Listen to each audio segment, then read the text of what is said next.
ఒక ప్రకటన చేశారు. భూమి లేని వాళ్ళకి డబ్బులు ఇస్తాము అని చెప్పేసి. బట్టి విక్రమార్క అసెంబ్లీ జరుగుతుంటే ఆయన సొంతంగా ఎట్లా ప్రకటిస్తారు?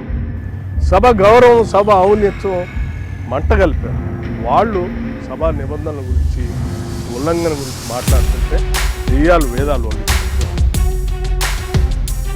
గత ప్రభుత్వం ముగ్గిపోయినవి పెడితే ఇప్పుడు వచ్చినట్టు రోజుకు ఒక హాస్టల్లో అస్వస్థతకు గురవ్వడము, పిల్లలు చనిపోవడము. ప్రతిపక్షంలో ఎల్ఓపిగా సీఎల్పీ లీడర్గా నేను చాలాసార్లు చూసి ఆహారం బాగాలేదు.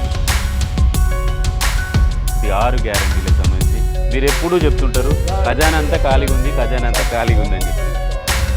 వారు చేసినటువంటి అప్పుల కుంపటి వల్ల రాష్ట్ర ప్రజలు ప్రయోజనం పొందలేరు.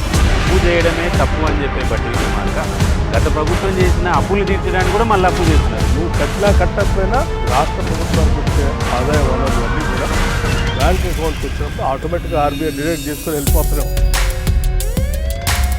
ఆర్థిక శాఖ మంత్రిగా బాగా ప్రెషర్లో ఉన్నట్టుంది. అప్పు ఎట్లా తేవాలి, అప్పులు ఎట్లా కట్టాలి, ఇచ్చిన హామీలు ఎట్లా నెరవేర్చాలి. ఖర్చు పెట్టే ప్రతి పైసా కూడా ఇది నాదో, రేవంత్ రెడ్డి గారిదో, లేకపోతే కాంగ్రెస్ పార్టీదో, లేకపోతే మా మంత్రి మండలి ఇద్దరు కాదు. బట్టి గారు మీకు ఎప్పుడు అనిపించలేదా అబ్బా ఈ హెడేక్ ఏంటి, వేరే డిపార్ట్మెంట్ తీసుకున్న హాయిగా ఉండేది అనిపించిందా? ఆ ఒప్పచెప్పిన బాధ్యతని నిబద్ధతతో పనిచేయటం అనేది మా అందరి బాధ్యత.